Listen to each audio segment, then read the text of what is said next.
जिनके पाप गणे बढ़ गए उन प्राणियों को सत्संग अच्छा नहीं लगता, कुनीन जैसा कड़वा लगता है। और ये सत्संग के वचनों में एक मेडिसिन भी है इन पाप नाशकरण की। इसको न चाहते हुए सत्संग को सुनना चाहिए, चाहे मन तो कितनी बकवाद करे, इसकी तो आदत से, ये तो कहा करे ना ढीठ है ये तो। अब ना चाहते हुए सत्संग सुनाए, जैसे कुनीन खानी आवश्यक है और कुछ दिनों में देखना, क्योंकि इस परमात्मा की महिमा सुनने और सुनाने से हमारे पाप नष्ट होते हैं। कुछ ऐसे पाप हैं जो वाणी से ही नष्ट होते हैं, इसलिए ज्ञान यज्ञ अति आवश्यक है। पांचों यज्ञ आवश्यक है। एक यज्ञ है धर्म की, एक यज्ञ है धर्म की, और दूसरी यज्ञ है ध्यान, और तीसरी यज्ञ हवन की, चौथी यज्ञ प्रणव, और पांचवी यज्ञ ये ज्ञान है। एक यज्ञ है धर्म की, यानी यहाँ पर पांचों यज्ञ होती हैं प्रत्येक समागम में। यहाँ क्या होता है कि यहाँ पर पिछली बार जो है 3 क्विंटल यानी 32 पीपे जो है घी के हवन हुए थे, 15 लीटर का एक पीपा, यानी 3 क्विंटल का घी का, देसी घी का हवन हुआ। ये हवन यज्ञ है। अब भी जितने पाठ होते हैं उसी हिसाब से, और फिर कुछ ज्योति चढ़ाते हैं भक्तजन अपना हवन कराने के लिए, उनका इकट्ठा भी करते हैं, और वैसे भी लगातार ज्योति चलती रहती है अखंड दिन रात। यहाँ पर ये सामने जो ज्योतियाँ चल रही हैं, जैसे 300 पाठ हो गए तो 1 किलो का 3 दिन में हवन हो जाता है। तीनों दिन अखंड हवन चलेगा। तो ऐसे 300 पाठों की 300 किलो जो है ना घी हम हवन करते हैं, तो 3 क्विंटल घी हवन हो जाता है एक समागम में। 1 महीने में 6 क्विंटल। तो कहना है एक यज्ञ है धर्म की, जहाँ भंडारा चलता है, दिन रात भंडारा अखंड, चाहे रात ना आ जाओ को दुखी सुखी भक्त यहाँ पर पहुँच जाओ मालिक के दरबार में। आधी रात में चाय चाहिए चाय मिलेगी, दूध चाहिए दूध मिलेगा, कोई बीमार शमार रहता है, और भंडारा भोजन मिलेगा। परमात्मा के बच्चा ने मिलकर ये सेट बना लिया, पंखे ला लिए हैं, बढ़िया मैट बिछा रखे अपने परमात्मा की प्यारी आत्माओं के लिए, और बैठा कर मालिक अपनी चर्चा सुना रहा है अपने बच्चों को। तुम कितनी पुण्यात्मा हो सोच नहीं सकते, क्योंकि लाल को अपनी कीमत का पता नहीं होता, जोरी समझता है। इस दास को मालूम आप कितनी पुण्यात्मा हो, चाहे कोई रिक्शा चालक है, चाहे गरीब है, चाहे अमीर है। अमीर और गरीब होना अलग बात है, लेकिन भक्ति संस्कार आपके एक जैसे बहुत अच्छे। तो यहाँ जो एक यज्ञ है धर्म की, यहाँ भंडारा चलता है परमात्मा का। तीनों दिन देसी घी का, हर तरह स्वदेशी घी यानी गाय भैंस के दूध घी से ही यहाँ पर सब प्रसाद बनता है। और दूसरी यज्ञ है ध्यान। आप ये सत्संग सुनते हो, ये मेडिटेशन का भी काम करता है, क्योंकि जब सत्संग सुनते हो तो परमात्मा का चिंतन होता है, प्रभु के बारे में जानकारी होती है, अंदर अंदर एक विशेष कसक पैदा होती है, रह रहकर मालिक का ध्यान ही आता है, परमात्मा ने ये किया, परमात्मा ऐसे थे। तो ये भी ये एक मेडिटेशन, यही मेडिटेशन होता है। जैसे ये हठ योग मेडिटेशन हम नहीं मानते, संत मते में नहीं है। परमात्मा कहते हैं साधो मुझे सो सतगुरु मन भावे, जो सहज समाध बतावे, आँख ना मुंदे कान ना रूंदे, ना अनहद उलझावे। अनहद कहते अंदर कान आँख मीच कर अंदर वाणी सुनो, अनहद नाद सुनो। कहते इनमें जो उड़ जाता है वो मुझे अच्छा नहीं लगता, वो ठीक नहीं है। जो सहज समाध बतावे।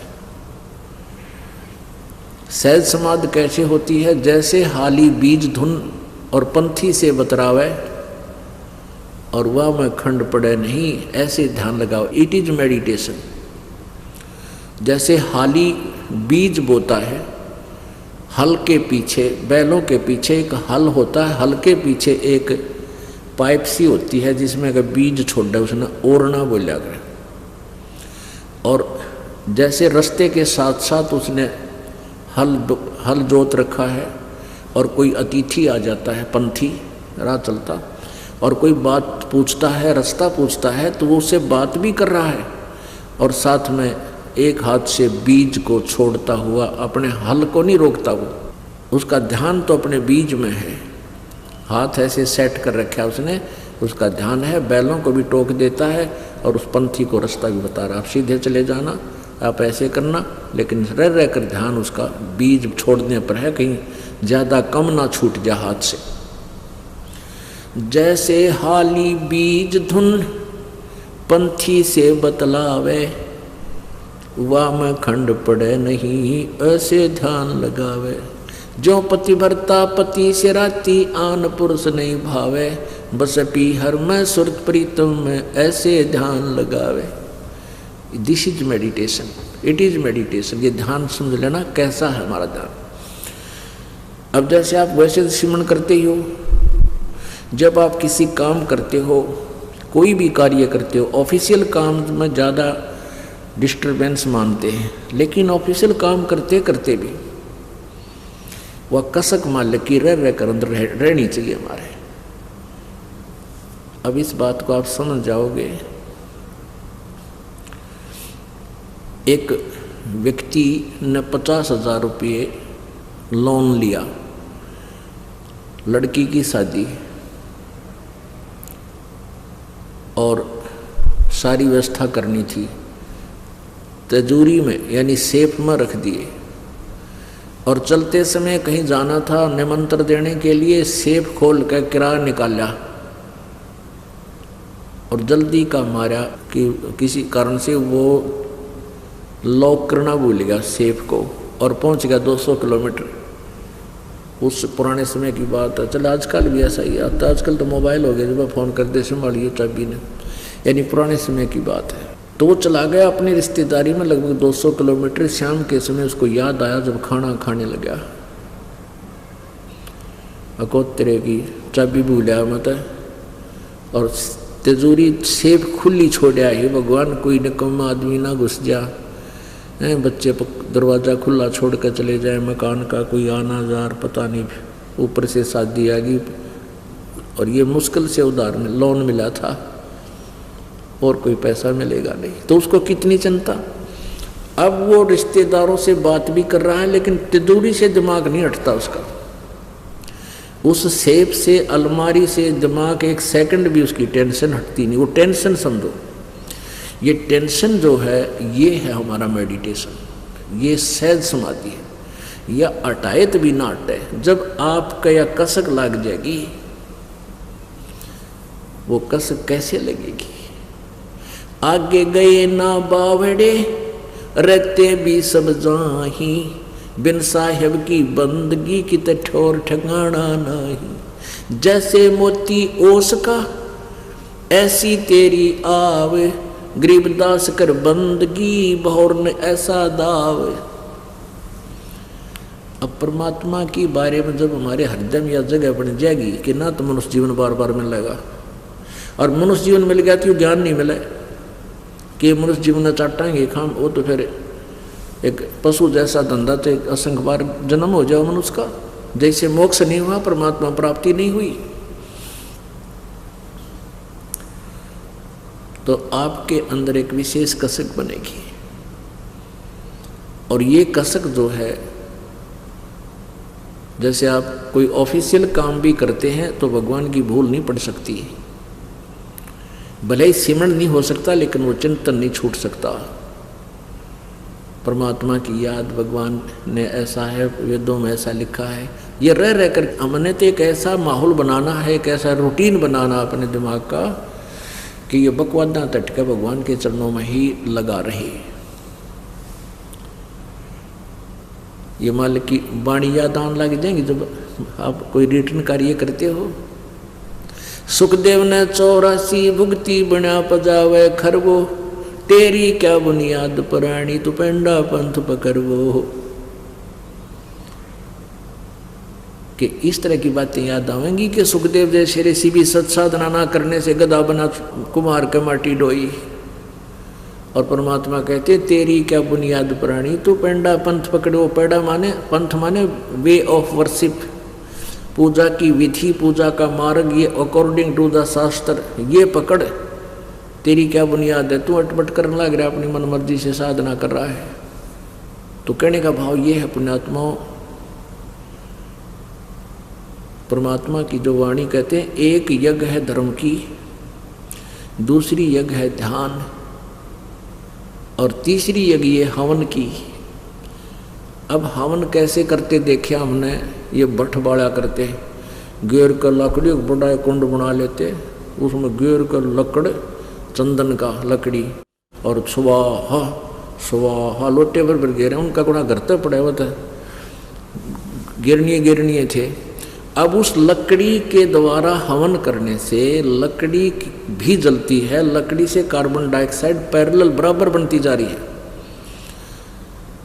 और हम हवन कैसा करते हैं, एक 100 ग्राम, इसमें मेरे ख्याल में 100 ग्राम रुई नहीं लगी हमारी इन ज्योतिया में, ज्योति जला रखी, और इसमें अब के लगभग 2.5 क्विंटल से भी ज़्यादा हवन होगा। पिछली बार 3 क्विंटल और 30 किलो किया था हवन, तो मुश्किल से 200 ग्राम 150 ग्राम जो है ना रुई लगी होगी, और 3 क्विंटल से भी 30 किलो ऊपर हवन हो गया। और जब लकड़ियाँ तो करीबन मान 1 क्विंटल गेला लकड़ी जो फूकनी पड़े इनमें,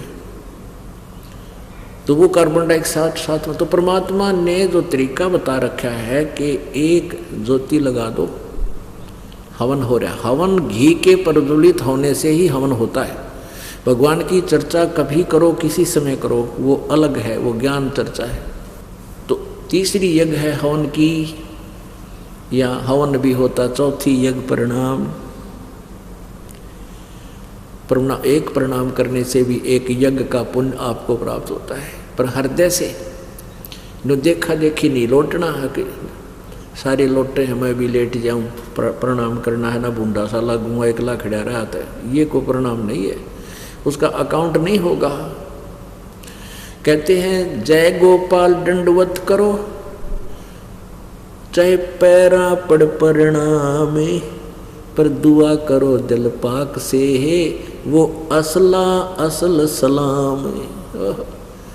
जब प्रणाम करो दिल पाक से, पवित्र हृदय से, सच्चे दिल से, अपना परम कर्तव्य जानकर, इस मिट्टी को मिट्टी जानकर,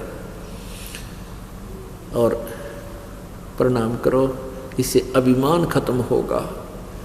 अभिमान जीव का सबसे बड़ा शत्रु है। जब तक हमारे अंदर अहंकार है, भगवान निकट नहीं आ सकता। और हमने चाहिए भगवान से किसी प्रकार मिल रहे, हमने तो परमात्मा के लिए कमर कसी है, फिर उसमें अग्रम अग्रम किसा। जो बच्चा मिलिट्री में भर्ती हो गया और वहाँ जाकर वो सारी रिहर्सल करवाते हैं उससे, सारे ऐसे कोनियों के बल भी चलवाते हैं, रस्सों पर भी कुदवाते हैं, ऐसे पकड़ कर भी ऊपर, यानी सारी प्रैक्टिस कराते हैं ताकि मार ना खाओ बालक। कभी आमना सामना होगा जब शत्रु थे, ये हर दाव लगा ले, सब तरह ट्रेंड हो। तो दास भी आपको यहाँ ट्रेंड करना चाहता है कि जब काल के साथ आपका आमना सामना होगा, यानी यहाँ से हम जब चलेंगे तो आप मार ना खा जाओ। अब जब फौज में भर्ती होए गया तो फिर नखरे किसे भाई, सारी क्रिया करनी पड़ेगी, वहाँ अपनी ना चले। तो ऐसे यहाँ भी आपने प्रवेश पाए लिया तो हमने हर तरह से अपने आप को ढालना पड़ेगा जो परमात्मा के नियम हैं, तभी हम सही सिपाही होंगे, तभी हम सही भक्त होंगे। तो पुण्यात्मा 5वीं यज्ञ है ज्ञान की।